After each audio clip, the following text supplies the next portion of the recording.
Rogan was accused of spreading vaccine misinformation during his 3-hour conversation with the U.S. presidential candidate, who aired his controversial opinions.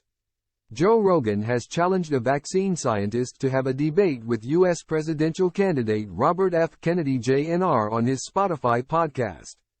The comedian and UFC presenter offered to pay $100,000 to the charity of the scientist's choice if he agreed. Rogan issued the invitation to Professor Peter Hotez, MD, Ph.D., a professor of pediatrics molecular virology, after the latter shared an article criticizing Rogan's recent 3-hour conversation with Democrat RFK Jr. on the popular Joe Rogan Experience podcast. Elon Musk was among those urging Professor Peter Hotez to accept Rogan's offer. The Twitter and Tesla CEO claimed he had suffered serious side effects from a COVID vaccine.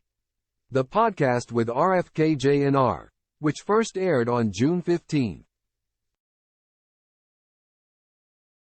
saw the attorney and author discuss his controversial opinions about vaccines, including the COVID jabs. RFK Jr.'s best-selling book The Real Anthony Fauci, Bill Gates, Big Pharma, and the Global War on Democracy and Public Health, Children's Health Defense, makes a number of claims about the former chief medical advisor and director of the National Institute of Allergy and Infectious Diseases. Referencing the book at the start of the podcast, Rogan says, "It was so disturbing that sometimes I had to put it away and just read fiction for a few days. If it's telling the truth, just about the AIDS crisis and the use of AZT, just about all of it.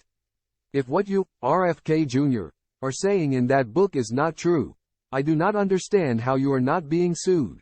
You would be instantly and immediately sued."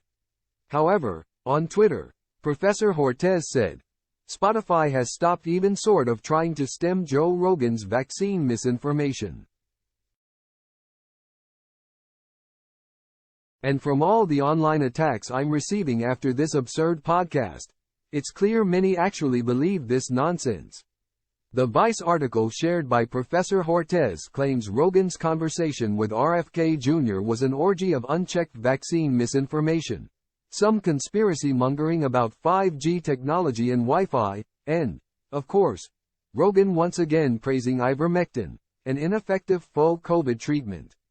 Vice said it was a detailed survey of Kennedy's most dangerously incorrect views, a far too extensive list to outline in full, all of which Rogan accepted uncritically.